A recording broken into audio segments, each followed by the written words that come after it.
ॐ सहनाववतु सहनौ भुनक्तु सह वीर्यं करवावहै तेजस्विनावधीतमस्तु मा विद्विषावहै। ओम शांति शांति शांति। मनुस्मृति के 7वें अध्याय का पाठ चल रहा है राजधर्म विषय पर। अब राजा की मर्यादाएं क्या हैं, राजा किन के अधीन रह कर के शासन करे और किन किन मर्यादाओं का राजा पालन करे, उस विषय को महर्षि मनु जी कह रहे हैं। श्लोक संख्या 36। तेन यद यद संभृत्येन कर्तव्यम रक्षता प्रजाः तत्तद वो अहम प्रवक्ष्यामि यथावद अनुपूर्वशः। उस राजा को प्रजा रक्षता, प्रजाओं की रक्षा करते हुए, सभृत्येन अपने अमात्य मंत्री आदि सहायकों सहित यत यत कर्तव्यम, जो जो कर्तव्य करना चाहिए, तत्तत उसको, अनुपूर्वशः क्रमशः तुमको, अहम यथावत प्रवक्ष्यामि, मैं ठीक ठीक कहूँगा। आगे, ब्राह्मणान पर्युपासित प्रातः उत्थाय पार्थिवः त्रैवेद्य वृद्धान विदुषस्तिष्ठेत तेषां च शासने।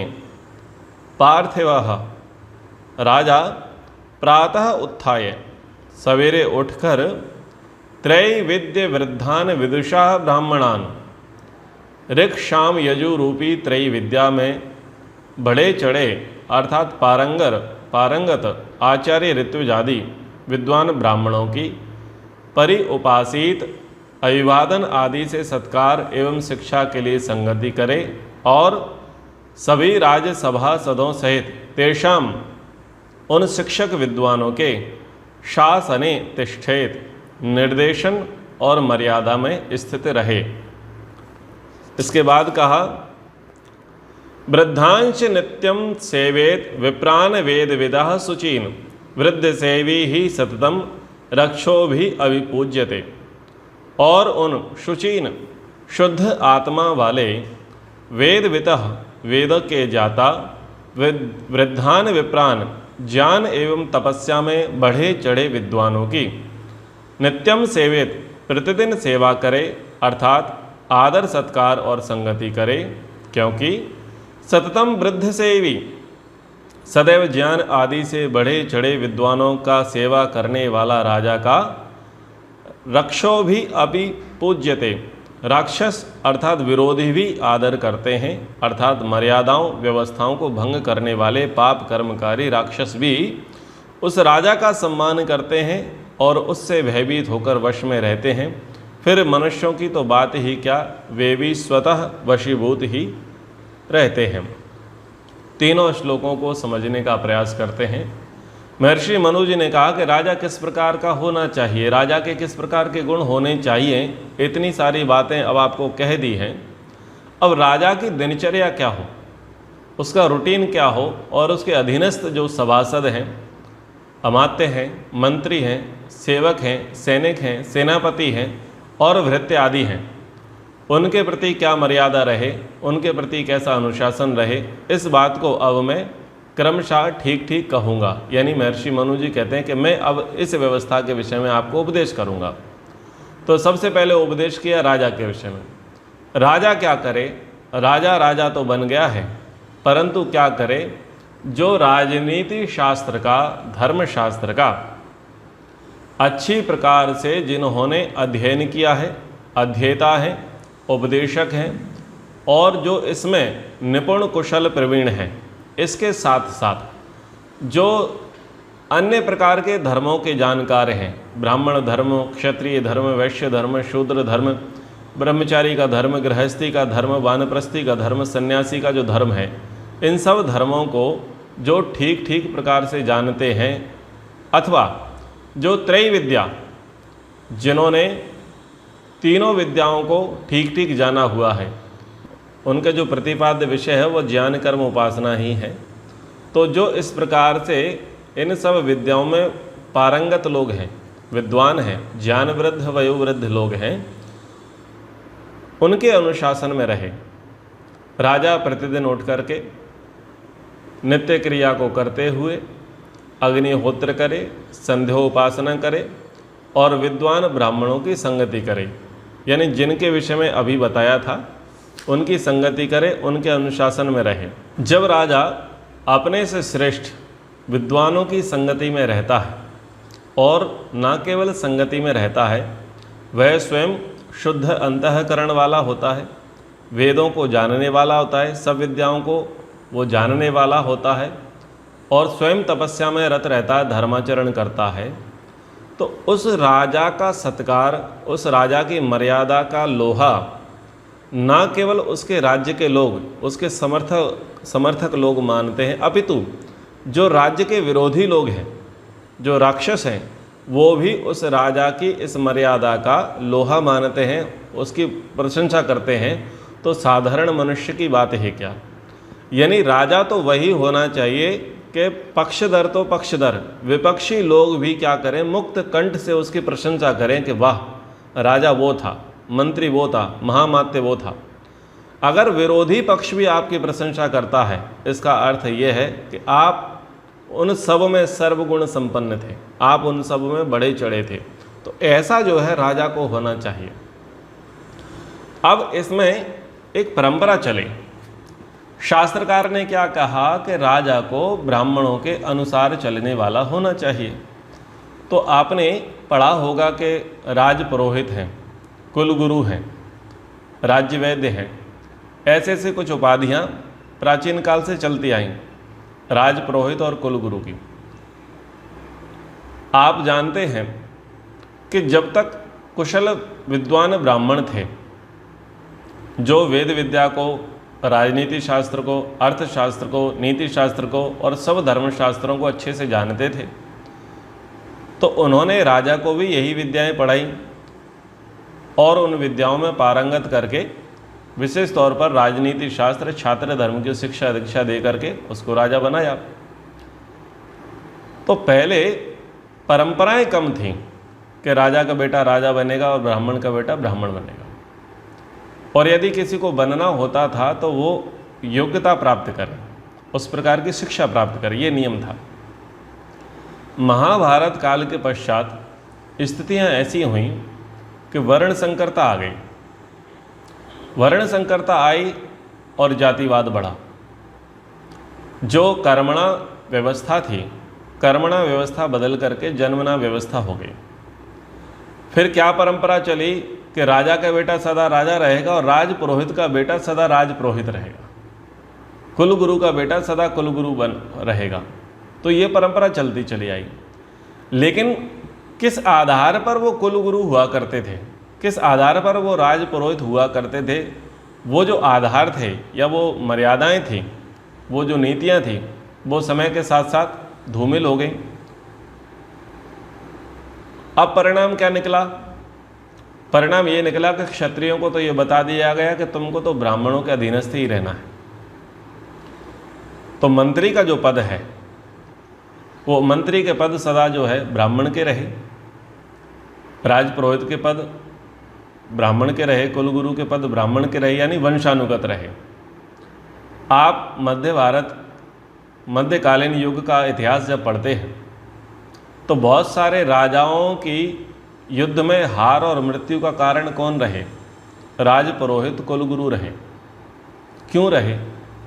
क्योंकि ये राज पुरोहित और कुलगुरु जो थे, ये उन अनुशासन, उन मर्यादाओं का पालन नहीं कर सके जो इनके पूर्वजों ने किया, और इन्होंने वेद विद्या को छोड़ करके अन्यत्र परिश्रम किया। महर्षि मनु जी भी कहते हैं और सत्यार्थ प्रकाश में ऋषि दयानंद जी भी कहते हैं। क्या कहते हैं कि जो विप्र, जो द्विज, वेदादि शास्त्रों को छोड़ करके अन्यत्र अन्य ग्रंथों में यदि परिश्रम करता है तो वह शीघ्र ही शूद्र भाव को प्राप्त हो जाता है। तो वेदों की मान्यताएं, वेदों की परंपरा जो थी वो लुप्त हुई और अन्यत्र परिश्रम आरंभ हो गया। अन्य लौकिक ग्रंथों को लोगों ने प्रमाणिकता दे दी, स्थान दे दिया, प्राथमिकता से उनका पठन पाठन शुरू हो गया। तो ये फलित ज्योतिष बीच में आ गया। अब फलित ज्योतिष बीच में आया, ये राज ज्योतिषी बन गए, राज पुरोहित राज ज्योतिषी बन गए, ज्योतिष के भी जानकार होने लग गए। अब ये क्या कह रहे हैं कि महाराज इस दिन चढ़ाई मत करो, इस दिन चंद्रमा तुम्हारी पीठ पर भारी है, इसलिए इस दिन चढ़ाई मत करो। आप इस दिन ये मत करो, आज तुम पर जो है शनि की महादशा है, आज सूर्य की महादशा है, इस मुहूर्त में मत करो, एक क्षण में मत करो। अब चूंकि वो जो राजा था, परंपरा से ब्राह्मणों का सम्मान होता आया उसके कुल में, और वो ब्राह्मण उसी का पुत्र था जिनके पूर्वज जिसकी पूजा, चरण पूजा करते थे। और ये जो राजा में था, जब ब्राह्मण में वेद विद्या का अभाव है तो क्या राजा में वेद विद्या का अभाव नहीं होगा? सीधी सी बात है, होगा ही। जब शिक्षक की योग्यता कम होगी तो विद्यार्थी की योग्यता भी कम होगी। तो ब्राह्मणों की भी योग्यता कम हुई उस फील्ड में और राजाओं की योग्यता भी कम हुई उस फील्ड में।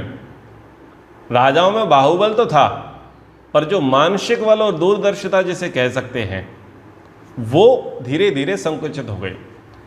और चूंकि राजा को भगवान का रूप माना गया तो राजा के अंदर धीरे धीरे व्यसन व्यभिचार की वृत्तियां भी अधिक बढ़ गईं। बहु विवाह जिसे कहते हैं, मदिरा सेवन जिसे कहते हैं, मृगया खेलना और अन्य प्रकार के व्यसन भी बढ़ गए। क्योंकि बहुत बड़े जो राजा थे उन्होंने एक नया शिष्टाचार चला दिया था जुआ खेलने का, युधिष्ठिर ने।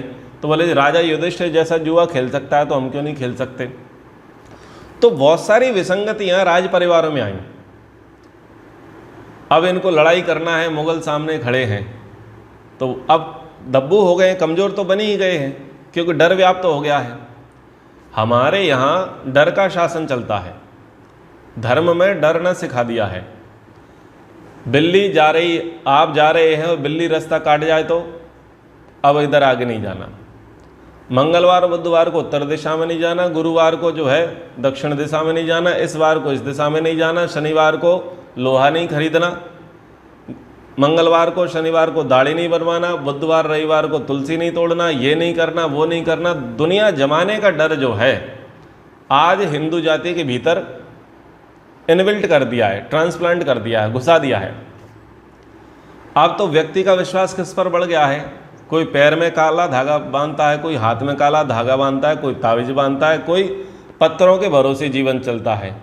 इसमें पुखराज पहनेंगे, इसमें ये पहनेंगे, इसमें ये पहनेंगे, नीलम पहनेंगे, इसमें पन्ना पहनेंगे, इसमें मूंगा पहनेंगे, इसमें मोती पहनेंगे, पर ये घंटर माला टांगेंगे। मतलब व्यक्ति का जो आत्मविश्वास है वो आत्मविश्वास खत्म हो गया और डर के साये में व्यक्ति जीने लग गया। आज इतनी स्थिति है तो उस मध्यकाल में ज्योतिष का भयंकर प्रपंच था। तो राजाओं ने पूछा, बोले महाराज बताइए। बोले योग नहीं है, आज योग नहीं है। परिणाम क्या हुआ? कई राजसत्ताएं बर्बाद हो गई इस योग के चक्कर में, इस मुहूर्त के चक्कर में, इस ज्योतिष के चक्कर में। तो ये बहुत बिगाड़ हुआ। तो परंपराएं जो हैं ठीक नहीं होती कभी। परंपराएं यदि शास्त्रोक्त हैं, वेदोक्त हैं, तो ही उन परंपराओं को स्वीकारना चाहिए और उन्हीं को सनातन मानना चाहिए। परंपराओं के नाम पर आप धर्म की स्थापना नहीं कर सकते।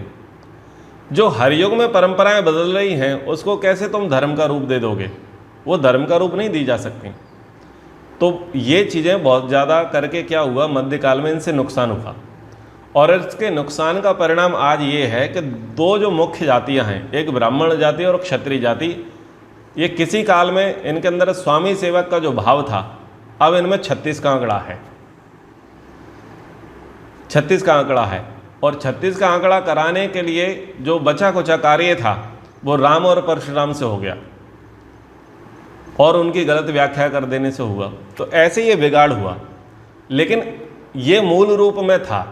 ये प्रमाण मनुस्मृति दे रही है कि ब्राह्मण का और क्षत्रिय का जो साथ था वो मूल रूप से था। क्योंकि अगर शक्ति और शास्त्र साथ होगी तो ही शास्त्र और शक्ति शक्ति का मतलब है शस्त्र। तो शस्त्र और शास्त्र जब साथ होंगे तब ही शासन ठीक से हो सकता है। और जब इसमें एक में कमजोरी आएगी तो दूसरा अपने आप कमजोर हो जाएगा। अगर शास्त्र कमजोर पड़ा तो शक्ति यानी शस्त्र कमजोर पड़ जाएगा, और यदि शस्त्र यानी शक्ति कमजोर पड़ी तो शास्त्र भी धीरे धीरे अपने आप कमजोर पड़ जाएगा। और ये हमारी कमजोरियां आज देखी जा रही हैं।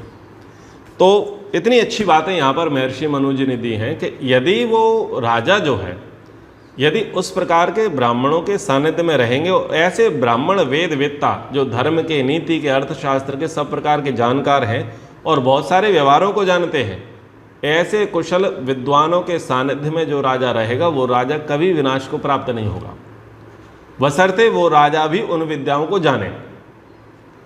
जानना भी आवश्यक है।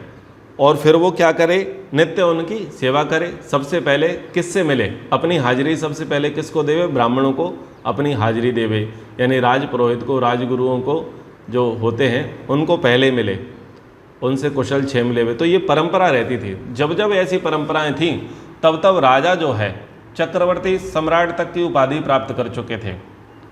बहुत ही आदर के साथ, सम्मान के साथ हम नाम लेते हैं मानधाता का, ययाति का, पुरु का, पुलस्त का, पृथु का, रघु का, दिलीप का, सगर का, भागीरथ का, हम नाम लेते हैं हरिश्चंद्र का, श्री रामचंद्र जी का।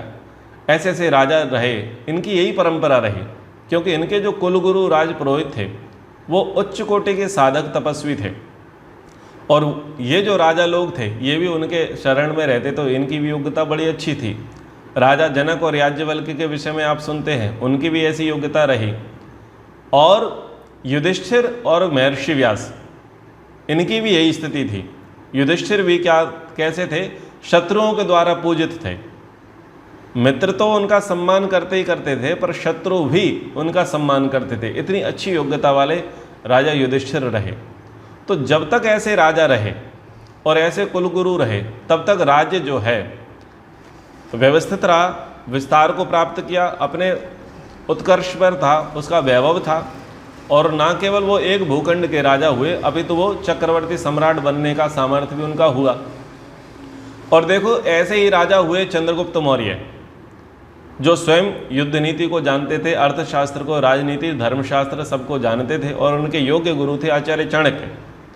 तो उनका जो साथ था उसने भी एक बहुत बड़ा प्रमाण वहाँ पर प्रस्तुत किया, एक बहुत बड़ा उदाहरण वहाँ पर प्रस्तुत किया।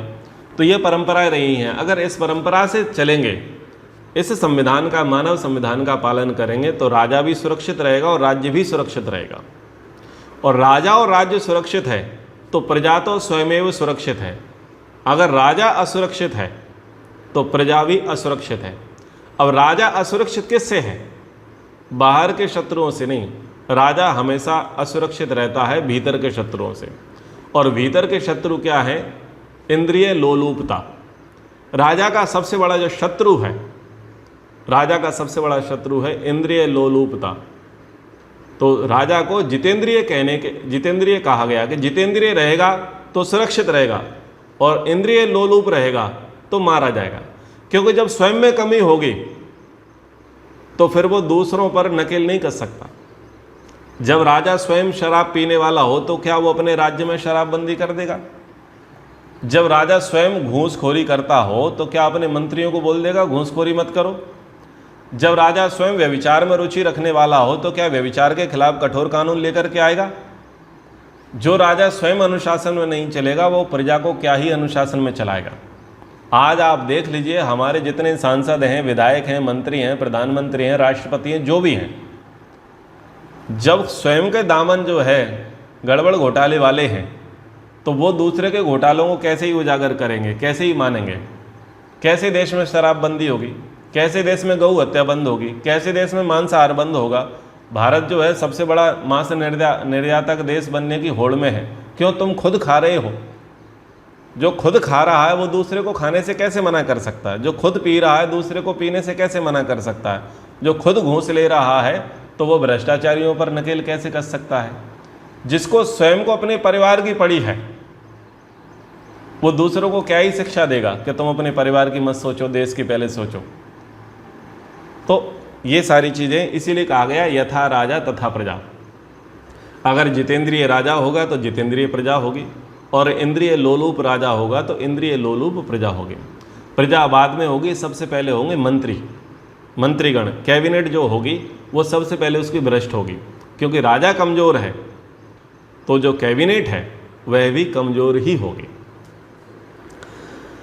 आगे, तेभ्यो अधिगच्छेद विनयम विनीतात्मापि नित्यशः विनीतात्मा ही नृपतिर्न विनश्यति करहिचित।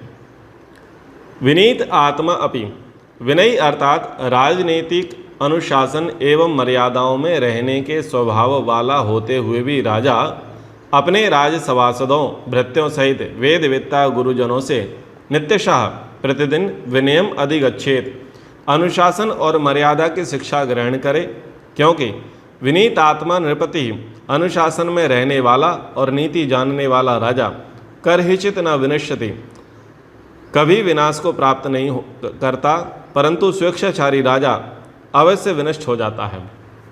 जो गुणग्राही राजा है, गुणग्राही राजा का एक लक्षण होगा कि वो विनम्र होगा, और विनम्र होगा तो जो उससे पद आयु योग्यता में छोटे होंगे और उनमें भी कुछ गुण होगा तो उनसे गुण ग्रहण करेगा। विनम्रता का यही लक्षण है कि वो निराभिमानी रहेगा, और निराभिमानी जब व्यक्ति होगा तो अपने से छोटों से भी सीखेगा, और जिसके अंदर अभिमान होगा वो कभी भी अपने छोटों से नहीं सीखेगा, बराबर के सीखने से वालों से तो बिल्कुल सुनेगा ही नहीं, और बड़ों की सुन ले तो बहुत बड़ी बात मानो, ये बात कहिए। तो फिर वो राजा क्या करेगा, अपने सभासद हैं उनसे भी कुछ सीखेगा, इवन भृत्यों से भी अगर वो नीति की बात कह रहे हैं तो उसको भी सुनेगा समझेगा, उसको भी सुनेगा समझेगा। तो जो ऐसा राजा है उसका कभी विनाश नहीं होता, जो सबकी सुनता है समझता है वो कभी विनाश को प्राप्त नहीं होता। आचार्य चाणक्य क्या कहते हैं, अविनीत स्वामी लाभात अस्वामी लाभ श्रेयान, कह रहे हैं कि विनयहीन, अनुशासन या मर्यादा में न रहने के स्वभाव वाले राजा की प्राप्ति की अपेक्षा राजा का न होना ही श्रेयस्कर है। ऐसे राजा का होना ही क्या मतलब है, जो अनुशासन में ना रहे, मर्यादा में ना रहे, उससे बढ़िया तो बिना राज के ही ठीक है।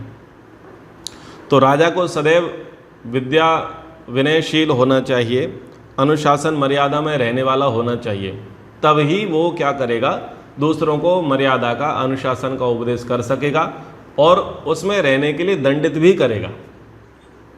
आप रहो आप करो, जो स्वयं नहीं करेगा वो दूसरों के लिए कैसे ही कर सकता है। ये तो हमारी सनातन परंपरा रही है। त्रयी विद्याम दंड नेति च शाश्वतीम अन्वेक्ष किम चात्म विद्याम व्रतारंभांश लोकतः।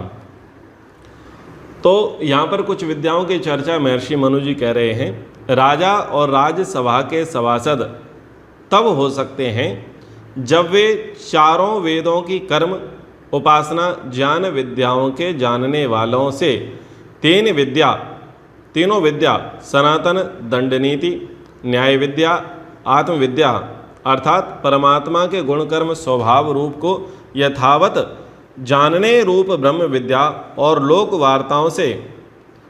से वार्ताओं का आरंभ कहना और सुनना सीखकर सभापद या सभापति हो सकेंगे। यानी ये वचन महर्षि मनु जी के हैं, महर्षि दयानंद जी के हैं। महर्षि दयानंद जी कह रहे हैं कि सभासद की और सभापति की जो आपको नियुक्ति करना है तो उसकी योग्यता क्या होनी चाहिए।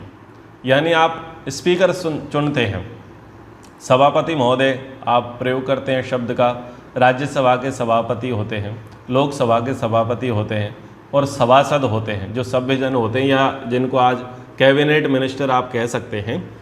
इनकी नियुक्ति कैसे होगी, तो बोले कि ये जो लोग हैं जो चारों वेदों के जानकार लोग हैं, जिन्होंने चारों वेदों से तीन विद्याओं को दोहा है, जाना है, समझा है, ज्ञान को, कर्म को, उपासना को। इन ऐसे जानकार लोगों के माध्यम से जो चार विद्याओं को सीखते हैं, क्या, सनातन दंड नीति, सनातन न्याय विद्या, सनातन आत्मविद्या और सनातन वार्ता यानी लोक व्यवहार। इन चार विद्याओं के जानकार होवे कि दंड नीति क्या होती है, परंपरा से दंड नीति किस किस प्रकार की रही है, तो दंड को भी जाने कि दंड किस प्रकार से दिया जाएगा, इसको वो जानने वाले हो। न्याय विद्या, जिसको न्याय दर्शन कहते हैं, तो न्याय विद्या को भी जाने, वो आठों प्रमाणों को लेकर के रहें, वादी प्रतिवादी को भी समझें, कौन वाद कर रहा है, कौन जल्प कर रहा है, कौन वितंडा कर रहा है, कौन छल कर रहा है, कौन जाति का प्रयोग कर रहा है, इस सब को समझे। इसको जाने बगैर आप पकड़ नहीं सकते, क्योंकि एक पक्षधर होगा, एक विपक्ष वाला होगा, तो उनको भी आप कैसे पकड़ोगे जब तक आप नहीं जानोगे। तो आपको भी इसमें कुशल होना योग्य है।